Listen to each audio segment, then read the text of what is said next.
নমস্কার, আমি সুস্মিতা। আমার নতুন পরিবারের সবাইকে আমন্ত্রণ। তো চলো, সবাই কেমন আছো? গুড মর্নিং, শুভ সকাল সবাইকে। আশা করি সবাই ভালোই আছো। তো চলো, সকাল সকাল উঠেছি আমি। আজকে অনেক সকালেই উঠেছি, কিন্তু ওঠার পরে একটু রাস্তায় হাঁটতে গিয়েছিলাম। একটু হাঁটাহাঁটি না করলে শরীরটা ভালো লাগে না।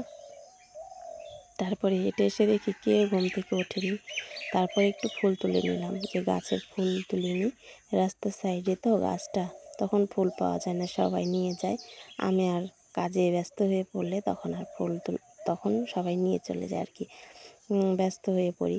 তো ওই জন্য কয়েকটা ফুল তুলে নিলাম একটু। তারপরে থালা বাসন মাজলাম, বাড়িঘর ঝাড় দিয়ে। তারপরে ছেলেকে ডেকে বললাম, তুই প্রাইভেটে চলে যা। ও তো চলে গেল প্রাইভেটে। তো বরমশাইয়ের দেখি কোনো ব্যস্ত নেই। তো আমি বললাম, কী ব্যাপার, তুমি আজকে কাজে যাবে না? বলছে, হ্যাঁ যাব। তারপরে বলে কি, হ্যাঁ হ্যাঁ রান্না বসাও তাড়াতাড়ি। এরকম লেটে বলে যে রান্না বসাও, তারপরে সে কী ব্যস্ত। তো চাল আনতে গিয়ে দেখি চাল নেই। তো চালটা আবার ঝাড়তে হলো। ঝাড়লাম, তারপরে এনে এই যে চাল ধুয়ে হাঁড়িতে বসিয়েছি। এত ব্যস্ত, সকালবেলা উঠে এই তো রান্নাঘরে আসতে হয়, যে একটু ধীরে সুস্থে করবো, কিছু একটা খাবো, মুড়ি খাবো, তারপরে নয় রান্না বসাবো। সেটা আর হয় না আমাদের, সকালে রান্না বসাতে হয়, সকালে কাজে যায়। তো বরং আমি মনে মনে ভাবছিলাম, কি রান্না করবো আজকে, শনিবার। নিরামিষ রান্না করতে গেলেই যত রাজ্যের মাথায় চিন্তা চলে আসে বন্ধুরা। সোয়াবিন আবার আমাদের বাড়ির আমি খাই, কিন্তু আর কেউ খায় না। হ্যাঁ, আমার ছেলেও খাবে না, বড়মশাইও খাবে না। তো এই জন্য চিন্তা, কী রান্না করব। ডালও নেই, ডাল অল্প ছিল। তো আমি কড়াই ধুয়ে যে বসিয়ে দিচ্ছি। তো বড়মশাই আমাকে সবজিটা কেটে দিচ্ছে, বলে কি যা আছে সে একটু একটু সব কেটে দিচ্ছি, মানে সব 5 মিশালি 10 মিশালি রান্না করে নাও, আর একটু ডাল দিয়ে দিও সাথে। তো বলছিল, আর আমি ভাবছিলাম ঠিক আছে, দেখি কি করি। তারপরে বলল যে একটু কড়াইটা চটপট ধুয়ে নাও, ধোয়ার পর আমাকে 2-1টা শুকনো লঙ্কা ভেজে দাও। তো কালকের ভাত আছে, ওই ভাতটা লঙ্কা দিয়ে খাবে। তারপরেই আমিও সেই তোড়জোড় শুরু করলাম। এদিকে তো রৌদ্র উঠে গেছে, আর 8টার বেশি বাজে। তো 8টা বাজতে চললো, তো 8টার সময় কাজে যাবে। তো দেখো, এই যে সবজি কাটা হয়ে গেছে, আমিও সবজিগুলো বড় একটা দামাই করে ধুয়ে নিচ্ছি। কারণ ভালো করে না ধুলে সবজির মধ্যে বালি থাকে, কণা থাকে, ওগুলো আবার ভালো লাগে না, তরকারির সময় শুধু মুখে পড়ে। তো ভালো করে জাকিয়ে ধুয়ে নিচ্ছি। আর এইদিকে বড়মশাই আমাকে জল এনে দিচ্ছে, আর ওইদিকে শুকনো লঙ্কার বোটা ছাড়িয়ে দিচ্ছে, বলে এইগুলো আগে ভাজা দরকার, কারণ ভেজে দাও, আমি খাবো, খেয়ে কাজে যাব। মানে এত তাড়া এখন, এতক্ষণ কোনো তাড়াই ছিল না সকাল সকাল ওঠার, কিন্তু একটু দেরি করে উঠবে, আবার এদিকে কাজে যাওয়ার জন্য প্রচণ্ড তাড়া। তো বললো, দেখলাম যে না, একটু ডাল আছে ক্যারি ব্যাগে, তো ওই ডাল দিয়ে সবজিটা রান্না করব। তো চলো, এদিকে শুকনো লঙ্কাগুলো তাড়াতাড়ি এই যে ভেজে দিলাম, যে না ওগুলোই খেয়ে যাক। ভাত যদি না হয় তো ওই কালকের ভাত খেয়ে চলে যাবে, আর যদি ভাত হয় তার হতে ভাত তরকারি নিয়ে চলে যাবে। তারপরে শেষ পর্যন্ত সেই ভাত তো নিয়ে যেতে পারিনি বন্ধুরা। তো চলো, নিয়ে যেতে পারিনি।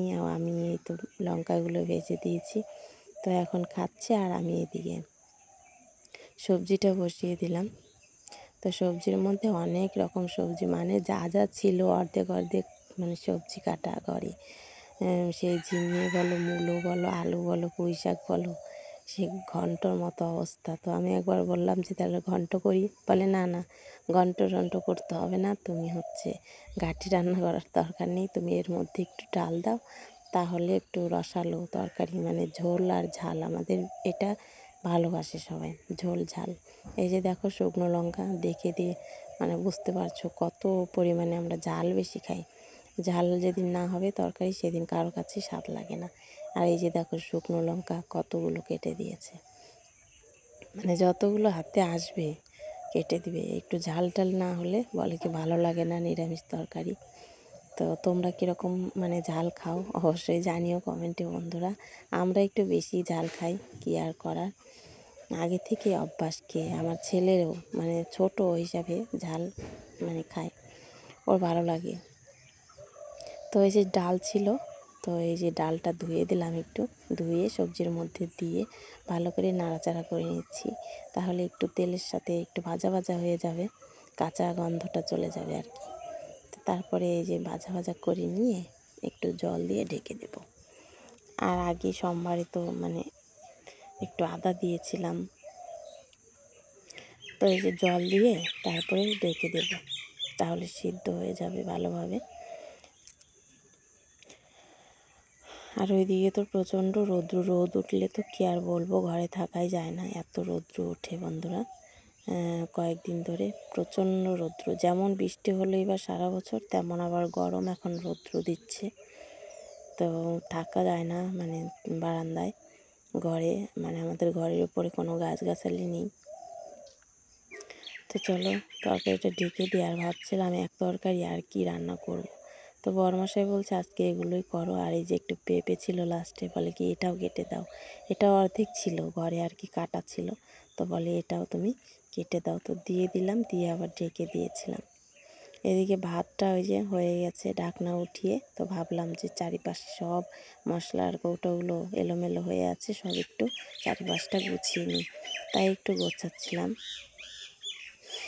একটু গুছিয়ে নিলাম যে না একটু গুছিয়ে নিই, সঙ্গে সঙ্গে না গোছালে পরে সব মানে এত টিকটিকি বাড়ি ঘরে অত্যাচার করে বিড়াল। তো ভাবলাম যে একটু গুছিয়ে নিই, থালা বাসনগুলো মানে সকালে মেজে দেরিও হয়নি, ওইভাবে এনে রেখে দিয়েছি। তারপরে এই যে ভাত হয়ে গেছে, বড় মশাই আবার একটু হেল্প করছে, যে না হাতে হাতে হেল্প করে দিচ্ছে। তো এই যে ভাতটা হয়ে গেছে, তো চলো মাঠটা গেলে নিই। আমরা মার বলি, কেউ ফ্যান বলে, তো ফ্যান গেলে নিচ্ছি।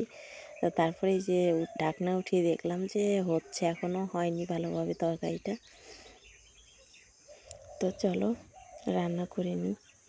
আর এই যে দেখো তরকারিটার এরকম অবস্থা হয়েছে আর কি, হয়ে গেছে, ডালটা গোটা গোটাই থাকবে। আর এরকম সবজিগুলো সব মানে গোটা গোটাই থাকবে। তো এই যে তরকারিটা নামিয়ে নিয়েছি, এই যে ঝাল ঝাল আর লাল লাল তরকারি, ভাতও হয়ে গেছে। টাটা।